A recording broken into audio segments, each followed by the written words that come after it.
إن الحمد لله نحمده ونستعينه ونستغفره ونعوذ بالله من شرور أنفسنا وسيئات أعمالنا من يهده الله فلا مضل له ومن يضلل فلا هادي له وأشهد أن لا إله إلا الله وحده لا شريك له وأشهد أن محمدا عبده ورسوله. Do ndalemi në këtë hutbë të ditës së Xuma me lejen e Allahut Azza wa Jall në një temë të rëndësishme, cila është toleranca dhe lehtësimi në fenë islame. Falënderimet i përkasin vetëm Allahut që e zgjodhi për ne islamin fe, duke ja bërë atë fenë më të bukur, më të lehtë edhe më tolerante. Për këtë Allahu Azza wa Jall thot: Huwa ijtabakum wa ma ja'ala alaykum fi d-din min haraj. Ai ju ka zgjedhur, o musliman, dhe nuk ju ka ngarkuar në fe me ndonjë barë të rëndë. Dëshmojmë se nuk ka të adhuruar tjetër me të drejtë veç Allahut, i cili është një dhe i vetëm, dhe dëshmojmë gjithashtu se Muhamedi, paqja dhe bekimet e Allahut qofshin mbi të, është rob dhe i dërguar i tij. I lutemi Allahut Azza wa Jall të dërgojë salavate për të, familjen e tij, shokët e tij, të gjitha ata që do ta ndjekin udhëzimin e tij deri në ditën e gjykimit. O ju që keni besuar, friksojuni Allahut dhe falenderojeni atë për këtë fe madhështore që ju ka dhuruar, dhe për profetin Muhammed sallallahu alaihi wasallam, që e dërgoi me udhëzim, me mëshirë për ju dhe për krejt botën. Allahu i madhëruar e nderoi njerëzimin, arabët dhe jo arabët, me profetin e fundit, të cilin e përzgjodhi nga soji i tyre, me fisnikun, më të ndershmin, më të urtin, më të mençurin, me besnikun, më të sinqertin, më të vendosurin e më të durueshmin, i cili ishte për ta më i dëmshuri e më i mëshirshëm.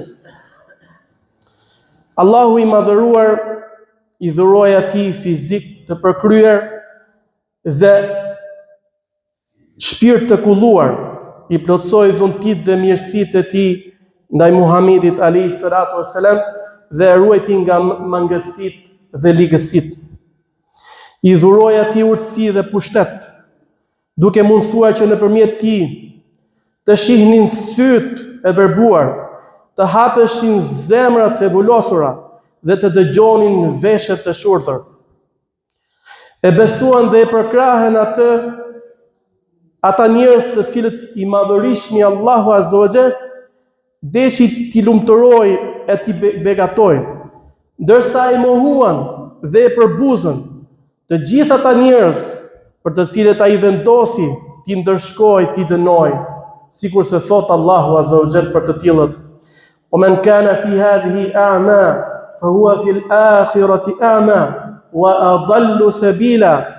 Ai që në këtë botë ka qenë i verbër ndaj besimit, do të jetë i verbër edhe në botën tjetër dhe më i humbur nga rruga e drejtë. Paqja, mëshira dhe bekimet e pashtershme qofshin mbi profetin Muhammed, mbi vulën e profecisë dhe më të zgjedhurin e tyre, mbi familjen e tij të ndershme dhe shokët e tij besnik. Allahu Azza wa Jall thot: "Laqad manna Allahu 'alal mu'minina idh ba'atha fihim rasulan min anfusihim yatlu 'alayhim ayatihi wa yuzakkihim wa yu'allimuhum al-kitaba wal hikma wa in kanu min qablu la fi dalalin mubin."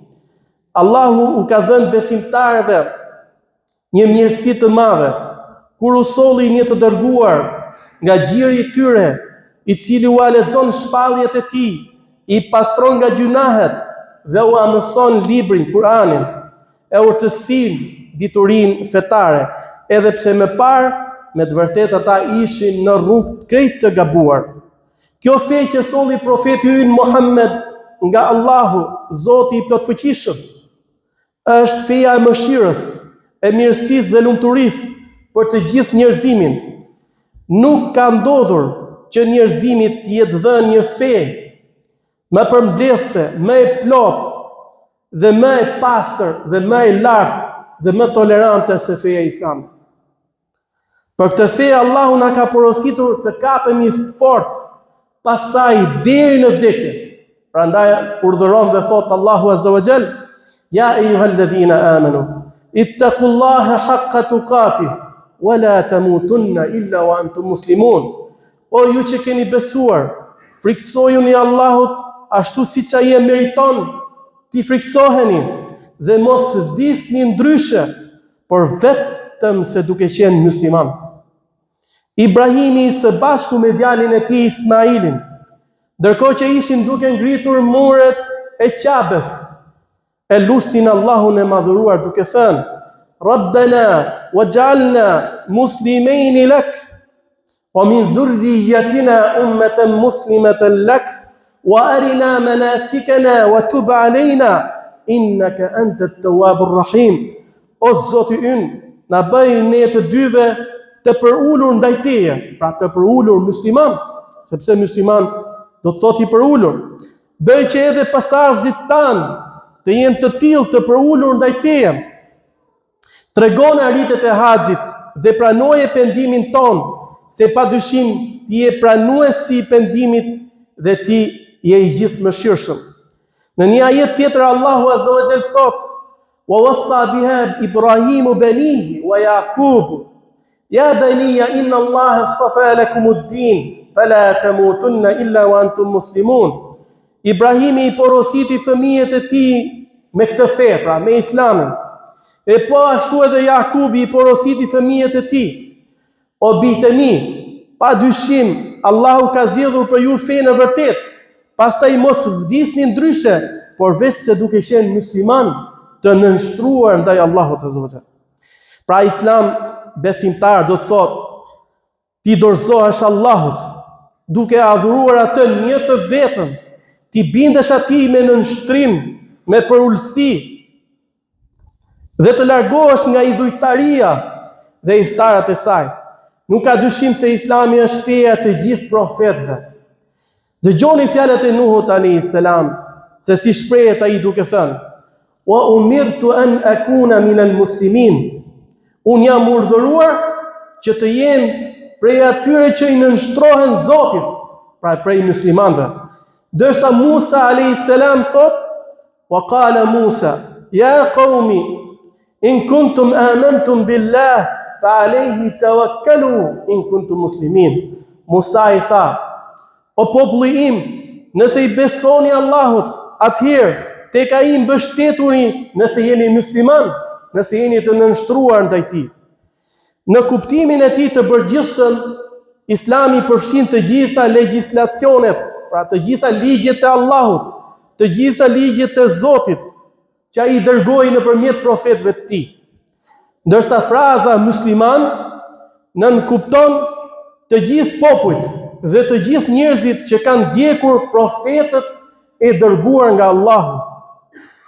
Ashtu siç nënkupton të gjithë njerëzit që i besuan Muhamedit dhe ndoqën udhën e tij. Muhamedi sallallahu alaihi wasallam ishte profeti i fundit i dërguar nga Allahu. E po ashtu feja që përcolli dhe libri me të cilin ai erdhi ishte përfshirëse e thirrjes së profetëve dhe librave të mëparshëm. Kjo fe do të jetë e tillë deri në ditën e gjykimit, e ruajtur nga Zoti i gjithësisë, e pastër dhe e pa deformuar. Allahu i madhëruar e bëri të domosdoshëm pasimin e kësaj feje për gjithë njerëzit.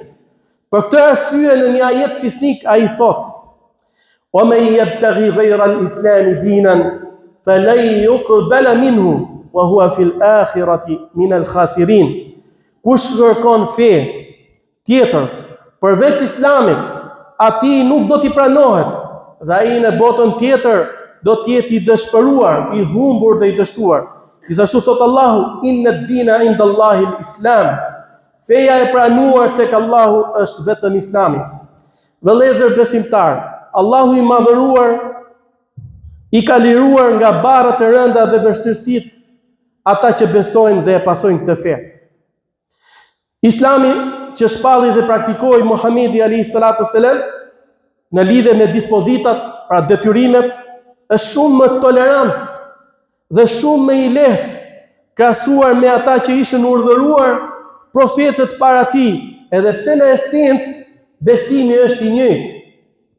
Në lidhje me këtë Allahu i madhëruar thotë: "Alladhina yattabi'una ar-rasula an-nabi al-ummi alladhi yajidunahu maktuban 'indahum fi at-taurati wal-injil ya'muruhum bil-ma'ruf wa yanhahum 'anil munkar wa yuhillu lahum at-tayyibat wa yuharrimu 'alayhim al-khaba'ith wa yad'u 'anhum israhum wal-aghlal allati kanat 'alayhim فالذين آمنوا به وعزروه ونصروه واتبعوا النور الذي أنزل معه أولئك هم المفلحون." Dhe atyre që ndjekin të dërguarin ton, profetin i cili nuk di shkrim e lexim, të cilin ata e gjejnë të shënuar në shkrimet e tyre në Teurat dhe në Ungjil, ai do t'i urdhërojë ata të bëjnë vepra të mira, do t'i ndaloj nga punët e shëmtuara dhe do t'u lejoj të mirat e do t'u ndaloj të këqijat, si dhe do t'i liroj nga barrat e rënda dhe vështirësitë që kanë pasur. Prandaj ata që e besuan atë e përkrahen dhe nderuan, duke ndjekur dritën që është zbritur me të, pikërisht ata janë të fituarit. Pra me këtë fe Allahu i madhëruar i liroi njerëzit nga barrat dhe vështirësitë që kanë ekzistuar në fetën e pashme. O ju që keni besuar, Islami garanton lehtësim dhe tolerancë. Pra në fetën e pashme, në ligjet e mëpashme të Zotit, o vëllezër, ka pas vështirësi, ka pas detyrime më të rënda, ka pas ndalesa më të rënda, më të vështira. Imagjinoni vetëm një për shembull, tek Beni Israilet përpara, kur bënin gjunahe, kishte raste që Allahu i shkruante në dyert e tyre: për gjunahun që ke bërë, do ta shlyesh në këtë mënyrë. Edhe i jepte masën e shlyerës. Kishte raste që urdhëroi personit të nxjerrë sytë e tij. Pra ke bërë një gjunah, do që ta pranoj Allahu pendimin, nxjerrë sytë e tu. Kështu ishte. Ai që ishte besimtar dhe vërtet ndodhte. Dhe besimtarët në atë kohë e kanë praktikuar këtë. Se kanë deshë që të ndohen, ama Zoti jon na e ka lehtësu. Mjafton që njeriu ta bëjë gabimin, të pendohet me sinqeritet, me zemër, me vërtetësi tek Allahu, kërkoj falje Zotit ti, dhe Allahu ja pranon. Pra imagjino vetëm ky shembull i thjeshtë. Te agjërimi nuk i lejohej as hanin, as pinin, as fisnin, edhe e kishin të vazhdueshëm agjërimin, pa syfyr. Nuk kishin të drejtë syfyri. Pendimi kishte raste që urdhëroheshin të vriteshin. Pa nëse duhet i pranohej pendimi, duhet vriste vetëm, ose të vrisin njëri tjetër. Për pastërtin, sot nëse të bien rrobe diçka e papastër, nga ndytësitë, mjafton ta lash. Kështu është në Islam. Kështu na ka mësuar profeti Muhammed. Ama te popujt e mëparshëm e kishin detyrë ta prisnin, ta hidhin atë rrobë, se ishte bërë me papastërti. Pra, e ka shumë shembuj, se nuk është momenti tani të tregojmë domosht shembujt, peshën, rëndësinë që kanë pas më para popujt e tjerë në lidhje me Islamin. Prej gjërave që mundsojnë lehtësim dhe tolerancë dhe prej arsyeve më të mëdha që na largojnë mundimin dhe vështirësinë ndaj njerëzve është ndjekja e gjurmëve të profetit fisnik, të mëshirshëm. Prej veçorive të tij profeti fisnik ishte fakti se gjithmonë kur jepej të zgjidhte mes dy gjërave profeti jon Muhammed alayhi salatu sallam, gjithmonë zgjidhte atë që është më e lehtë, përderisa nuk ishte gjuna, përderisa ishte në kornizat e të lejuarës. Profeti Muhammed zgjidhte atë më të lehtën, jo më të vështirën. Prandaj legjislacioni, ligji i tij, pra ligji i Zotit që erdhi nëpërmjet profetit Muhammed, i gjithë është i lehtë dhe është i mundshëm për tu praktikuar, për të vepruar dhe nuk përmban vështirësi, siç mund mendojnë disa muslimanë që feja jonë është e rëndë, është e vështirë. Por edhe nëse ekziston ndonjë vështirësi, edhe kjo është normale, sepse barra, detyrimi nuk është thjesht asgjë, është një farë barre. Por edhe kur ka vështirësi, menjëherë vjen lehtësimi. Prandaj thot Allahu, inna ma'al usri yusra, me të vërtetë pas vështirësisë vjen lehtësimi. Sa i përket dispozitave të fesë, ato kanë parasysh gjendjen e njerëzve dhe situatat e tyre, duke marrë në konsiderat a janë të shëndetshëm apo të sëmur, vendas apo udhëtar, janë në vështirësi apo në rehati. Adhurimi më i madh dhe më i rëndësishëm besimtar pas adhurimit Zotit njësimit, pra pas shahadetit la ilaha illallah Muhammed Rasulullah, është namazi, falja 5 kohët e namazit. Pra imagjinoni ky obligim që duket pak i vështirë për njerëzit, po s'ka dyshim që është i lehtë dhe Allahu Azza wa Jall sipas rastit, sipas mundësive, ashtu ja ka obliguar njerëzve. Pra duhet të jesh i pastër për namaz. Duhet lash. Po nëse ndodh që ti nuk ke ujë apo s'ke mundësi ta përdorësh, e ka toleruar Zoti ynë. Na ka leju që të bëjmë pastrim simbolik, pra të mësojmë dheun, pastrohemi me tejemum. Apo udhëtari, në udhëtim Allah ja ka lehtësuar namazin udhëtarit, e ka përgjysmu dhe i ka dhënë mundësinë që edhe 2 vakte t'i bashkojë bashkë, përderisa është në udhëtim. Apo i smuri, të falet sipas takatit, sipas mundësisë që ka. Nëse është i mundshëm qëndrojnë kënd, qëndron. Nëse nuk mundet ulur, apo nuk mundet shtrirë. Edhe besoj që gjithë kemi ndjuar këto shpjegime. Prandaj thot Allahu, la yukallifu Allahu nafsan illa wus'aha. Allahu nuk e obligon një njeri për te i mundësisë së tij. Një tjetër dispozitë e rëndësishme është agjërimi besimtar. Ai do të thonë është obligim për atë që janë të shëndetshëm dhe që janë vendas, kurse për atë që është i smur apo është udhëtar, nuk e ka obligim.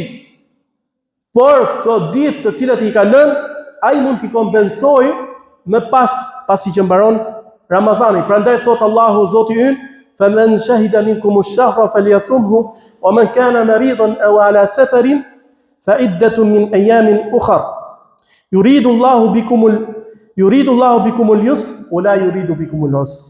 E kush e përjeton për ju këtë muaj, pra kush e arrin muajin Ramazanit, le ta agjërojë. Dërsa kush është i sëmur ose është në udhëtim, le ta agjërojë aq ditë sa ka lënë mangët në ditët e mëvonshme. Allahu me këtë dëshiron lehtësim për ju, e nuk dëshiron vështirësi. Dhënia e zakatit, lufta në rrugë të Zotit për të mbrojtur vendin, fen, nderin, pasurinë tënde, janë obligim për atë që ka mundësi. Haxhi dhe preja e kurbanit janë obligim për atë që ka mundësi. Për gruan ka dispozita të veçanta që i përshtaten natyrës së saj. Feja islame nuk i merr përbas gjunahet e të çmendurit, pra një që nuk ka mend, apo të fëmijës, apo atij që është në gjumë, apo atij që e bën gabimisht ose nga harresa, apo dikush tjetër që është i detyruar të bëjë një vepër pa vullnetin e tij. Te Zoti e keqja regjistrohet si një e keqe e vetme, ose Allahu e fal atë, kurse e mira regjistrohet 10 fish apo më shumë. Muslimani duhet përpiqet sa të jetë mundur që t'i kryejë detyrat dhe obligimet, e nëse bëhet i qëndrueshëm në rrugën e drejtë, atëherë ai ka fituar dhe ka shpëtuar. Në Islam janë caktuar adhurime dhe vepra të mira, të cilat natyrisht i pranon shpirti. Madje ja lehtësojnë kraharorin njeriut dhe e gëzojnë atë në shpirtin e tij. A nuk është i tillë gëzimi me 2 bajramet, po ashtu dita e Xhuma, gjithashtu edhe stolisja, lejushmëria që të stolisemi me rroba të bukura, parfumosja, leximi i Kuranit me zë të bukur, edhe thirrja e ezanit, çdo gjë tjetër pra që është e bukur dhe e lejushme, tregojnë për tolerancën e kësaj feje. Allahu thot: "Ya bani Adama, khudhu zinatakum inda kulli masjid, wa kulu washrabu, wa la tusrifu, innahu la yuhibbul musrifin. Qul man harrama zinata Allahi allati akhraja li ibadihi wat tayyibati min ar-rizq, qul hiya lil ladhina amanu fil hayati ad-dunya khalisatan yawm al-qiyamah." O bitë e Ademit, vishuni bukur për çdo namaz. Hani e pini, por mos shpërdoroni, sepse ai Allahu nuk i do ata që shpërdorojnë. Thuaj, kush i ndaloi bukuritë dhe ushqimet e mira që Allahu i krijoi për robët e vet? Thuaj, ato janë në këtë botë për ata që besuan dhe në ditën e Kiametit janë të posaçme vetëm për ta. Kështu ja sqarojmë argumentet një populli që kupton.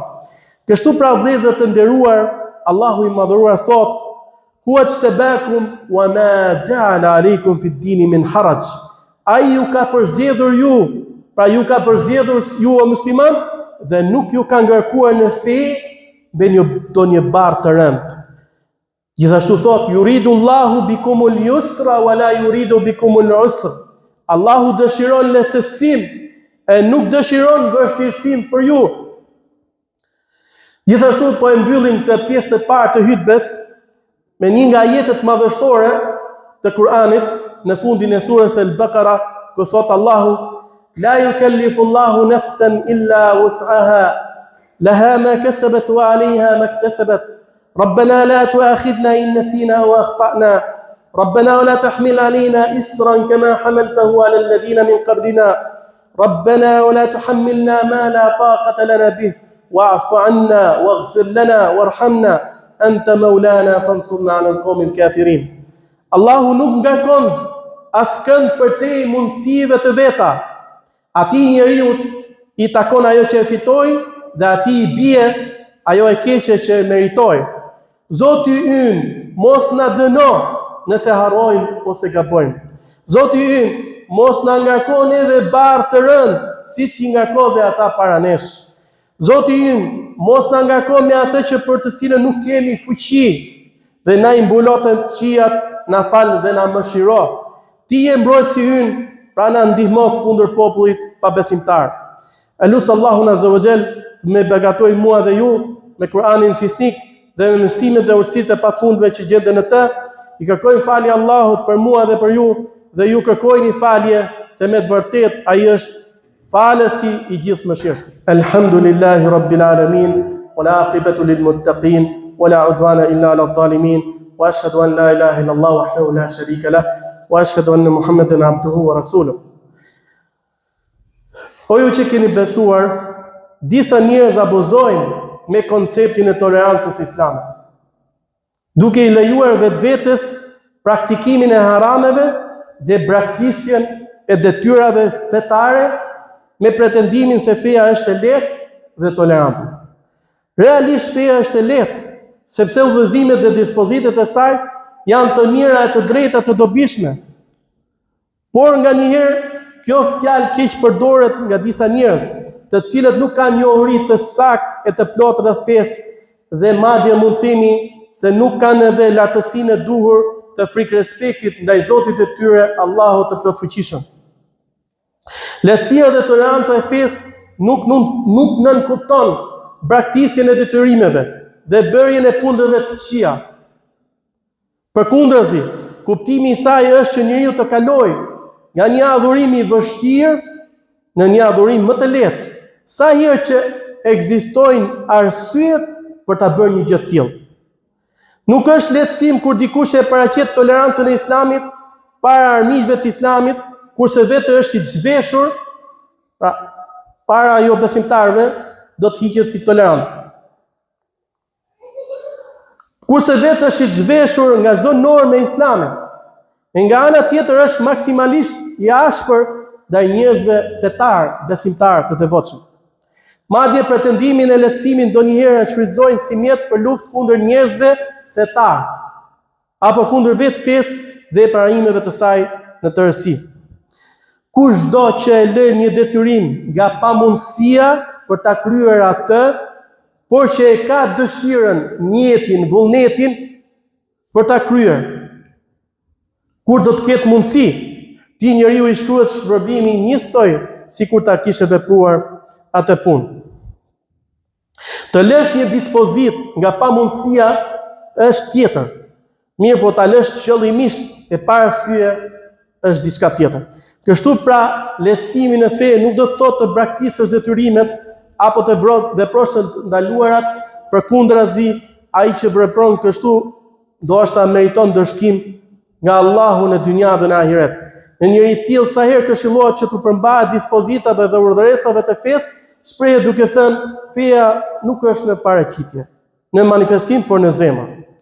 Pra shumë njerëz deklarojnë kështu që feja është këtu, është në zemër. Në fakt kjo mënyrë të argumentuarit është e gabuar, sepse ai që zotron devotshmërinë në zemrën e tij, ai urren gjunahet, gabimet, mëkatet dhe largohet prej tyre, dhe ai don adhurimet, detyrat, fen dhe i zbaton dhe i vepron ato. Ndryshe nga ai që devotshmërinë e ka të dobët në zemrën e tij, po ku nuk ekziston fare, ti njeriu nuk i bën përshtypje më gjunahet, gabimet, fajet, dhe as që urren atë. Allahu i madhëruar thot: "Dhalika wa man yu'azzim sha'air Allah fa innaha min taqwa al-qulub." E vërteta që ndron kështu, thot Allahu i madhëruar, ai i cili i madhëron dispozitat e Allahut, kjo është tregues për pastërtinë e zemrës së tij. S'ka dyshim se prishja e gjendjes së jashtme tregon dhe për prishjen e gjendjes së brendshme.